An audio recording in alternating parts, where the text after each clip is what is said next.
प्रयागराज प्रशासन शंकराचार्य से माफी मांगने को तैयार हो गया है और मामला अब ज्यादा तूल पकड़ गया है।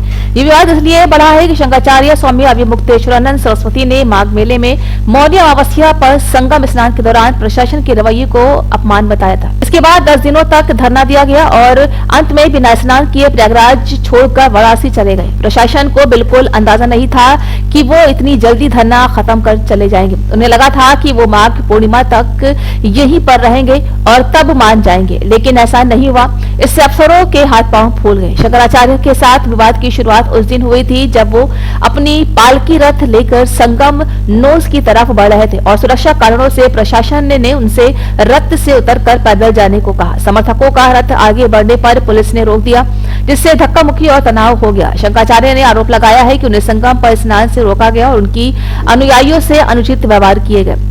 इसी के बाद उन्होंने धरना शुरू किया। अब प्रयागराज प्रशासन माफी मांगने को तैयार है, लेकिन शर्तों पर। शंकराचार्य ने 2 शर्तें स्पष्ट रखी हैं। उनमें से एक है जिम्मेदार अधिकारी लिखित में माफी मांगे और उस पर खेद व्यक्त करे। दूसरी है चारों शंकराचार्यों के लिए माघ मेला, कुंभ और महाकुंभ में प्रोटोकॉल तय कर दिया जाए। ये शर्तें प्रशासन के लिए आसान नहीं है, क्योंकि इससे साफ मामले को शांत करना नहीं बल्कि आगे धार्मिक परंपरा और संत समाज के सम्मान को भी कानूनी या प्रशासनिक रूप से मान्यता दी जाएगी, जो राजनीतिक और प्रशासनिक लिहाज से काफी संवेदनशील मुद्दा बन सकती है। प्रशासन ने मौजूद विवाद को शांत करने के लिए लखनऊ से बड़े अधिकारियों को वाराणसी भेजा है, ताकि वो शंकराचार्य से मिले और बातचीत पर स्थिति को सुलझा सके। शंकराचार्य के अचानक प्रयागराज छोड़कर जाने से प्रशासन को झटका लगा है, क्योंकि वो उम्मीद कर रहे थे कि माघ पूर्णिमा तक रुककर मामला सुलझ जाएगा, लेकिन शंकराचार्य ने कठिन रुख अपनाया और बिना क्षमा याचना वाले प्रस्ताव को पहले से ही ठुकरा दिया। अब ये देखने की वाली बात है कि प्रशासन इन शर्तों को स्वीकार करता है या नहीं, और क्या शंकराचार्य माघ पूर्णिमा पर पुनः संगम में स्नान करेंगे। ये मामला सिर्फ प्रशासन विरोधी धरना नहीं रहा, बल्कि धार्मिक सम्मान, साधु समाज और सरकारी रवैये के बीच टकराव के रूप में उभर रहा है। और अब आगे की लड़ाई प्रेस कॉन्फ्रेंस, बातचीत और दोनों पक्षों के रूप में निर्भर है। कल्पना भी नहीं की थी, ये तो कल्पना भी नहीं की थी, और विशेष करके इस तरह की घटना का होना अकल्पित था।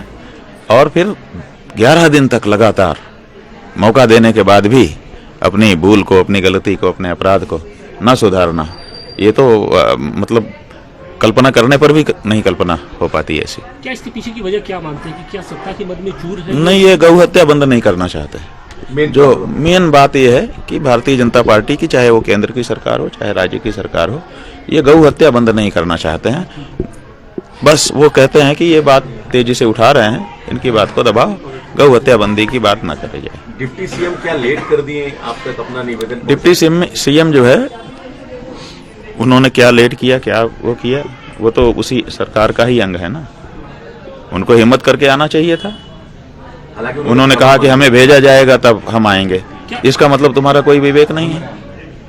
भेजा जाएगा तब आएंगे, ऐसा उन्होंने वक्तव्य दिया। तो कौन भेजता है उनको? भेजे जाने पर तो कोई भी व्यक्ति कुछ भी करता है। जो विवेकशील व्यक्ति होता है वो स्वयं निर्णय लेता है कि नहीं, ये ऐसा समय है, हम इसको अस्वीकार करते हैं।